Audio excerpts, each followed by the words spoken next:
Hello and welcome to our overview of Command Conquer Tiberium Alliances. And we're going to do a three-part series going more in depth about three major aspects of the game. This one is Part 1, Structural Integrity. Now your buildings of Command & Conquer do a variety of different things. You start off with your construction yard, which controls how many buildings you can build. It gives you Tiberium crystal storage and additional power storage, and every level you go up it increases.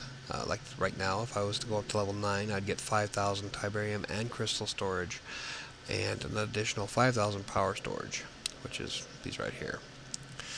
Now right now I don't have any harvesters going, so I sold them all to do this video. Right now it costs me 12,800 Tiberium and 3,200 to go up a level. Right now I have enough power, just not enough Tiberium. So, your construction yard, we want to start off with harvesters. These are what bring in your resources, your Tiberium and crystal. It's always good to have a large amount of these. I'm going to go ahead and fill up all of the resource available. They're all level 1. Okay. I got a yellow exclamation point that says free resource field, which means I need to sell one of these if I want to build another one, which would be kind of pointless to do that. So right now we got all of our harvesters going. The next thing we want to add is silos. Now a silo will increase, it'll give the bonuses to your harvesters. Like if I was to put the silo here, now each one of these harvesters are able to produce bonuses of 2 every 48 seconds. If I put a level up on it, it gets another Tiberium, so it makes it 3 Tiberium every 48 seconds plus 30. And my next level for the harvester would also give it an increase of 100. The silo will increase the amount of storage you can have. See, right now it's 33,020 as opposed to what it was before, of just 33,000. And the next level will give me a plus 20 to it, so it'll be 40 total, and it will accelerate the bonus production by 18 seconds. The bonus production is this right here. For every level of the silo, it increases exponentially. By the time you get to like level 6 and 7s, it starts going up quite a bit. Let's see, power plants. Let's see, a power plant excels if it's next to crystals. Like if you were to put a power plant by itself, it produces 65 per hour, but it doesn't get any bonuses unless you put a accumulator next to it. It doesn't hand out any bonuses either. So right now it's just doing 65 per hour, which is like one just every under a minute. However, if I was to build a power plant next to the crystals, this one gets 113 per hour. So it's always good to have power plants next to the blue crystals, as many as possible if you can. Accumulators. Accumulator will increase the amount of power, or increase the bonus time for your power plants. So if I build an accumulator there, now this power plant produces bonuses. For every level, it increases how much power storage I'm able to hold, which is that, and it decreases the amount of time it takes for me to get my bonuses. Now I put it there because I'm going to put a power plant here, and in the future I'm going to put one here so it gets bonuses from these two as well. Right now with refineries, refineries work better if you put them next to Tiberium and power plants. So like if I was to put a refinery here, I'm creating bonuses because I'm next to a power plant. And my current level for creating credits is at 97 credits per hour. If I was to put one by itself, I would only get 65. So the more Tiberium it is around, the better off you'll be. Now with the rest of these, let's see, we have the Command Center, Factory, Barracks, Airfield, Defense HQ, and Defense Facility are all special buildings.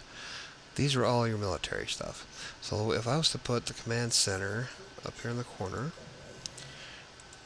that special building there provides 10 army points plus 5 army points the next level. This number will increase as your level goes up, and your army points are what you use to spend to build your army. Right now I have 10 army points, and I can build guardians and 2 rifles, quadrants, stuff like that. All of these have numbers of their army points that they're worth, and that'll be covered in a later video.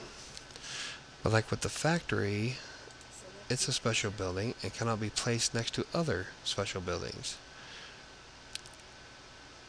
You can put them next to other random, the regular buildings like these here. So I'm going to go ahead and put that right there. Your barracks and factory control your, the higher level they are, the more troops you're able to produce. Like the Guardian, I think it requires a level 3 factory to build them. So you'd have to level those up to build them. We're going to need barracks, at least to get started for the next video. So I'm going to go ahead and put barracks up. Defense HQ and Defense Facility are used for, obviously, defensive purposes. Oh, and I'm at my max. The Defense HQ will increase the amount of defense points you have per upgrade, which is here. And then you can load your guys up on your map. And the Defense Facility is repairs your structures and gives you access to defensive structures and units. That way you're able to build troops and stuff on this map.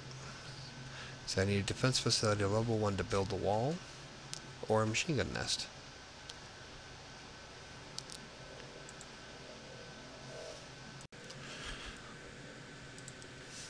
Three other buildings that are need to be mentioned are the support buildings.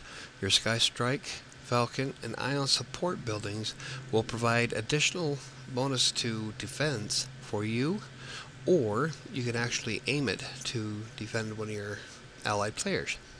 And it does a little bit of damage. It's nothing like extravagant, but it's a good added defense against incoming attacks. Now, selling buildings is a little dangerous. The red button here to sell a building.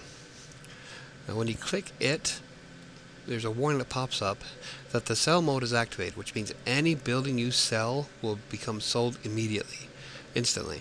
There will be no more warning. So if you hit OK, all the little red dollar signs, if I was to click on any one of them, would sell it. So like if you have like a level 15 building out there and you accidentally clicked on it, you're screwed. You have to spend the money to rebuild it and upgrade it all over again. I'm going to go ahead and sell this power plant since he's out in the middle of nowhere, giving me an additional building to build. I wanted to actually put him right here. Okay, I'm going to go ahead and turn off the selling ability before I do sell something random. Grab my bonuses. Moving your buildings is fairly easy. You just with a little move tool. Now what I'm going to do is I want to move my construction yard. If I get attacked and they come through the front, they can fairly get through everything easily and wipe out my construction yard, which would be end the game for me. So I want to move my construction yard behind everything else, probably right there. So now when they attack, they have to get through all of this stuff before they're able to get to it. Upgrading your buildings is really easy to do. You just click on a building and you can either see what it's going to do to upgrade. So like this will give me plus 20 crystals, so it'll be 100 crystals per hour. And it gets bonuses for, its bonuses will increase. So now the bonus is 3 crystals every minute and 30 if I had a silo nearby.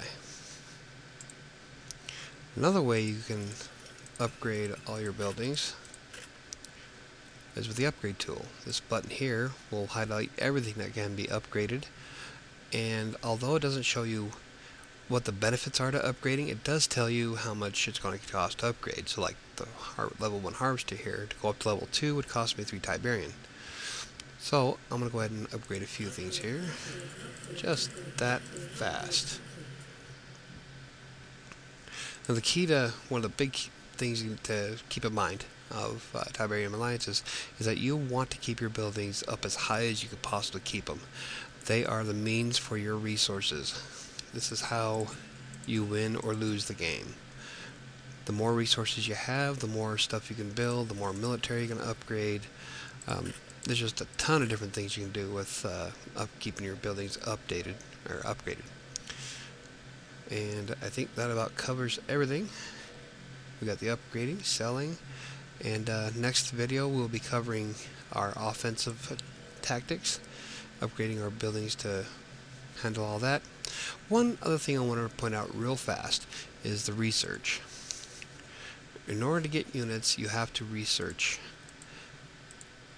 So when you see all these, when you see all the locks here, don't worry too much about it. It's nothing too damaging. You just got to research them, and those will be covered in the next video.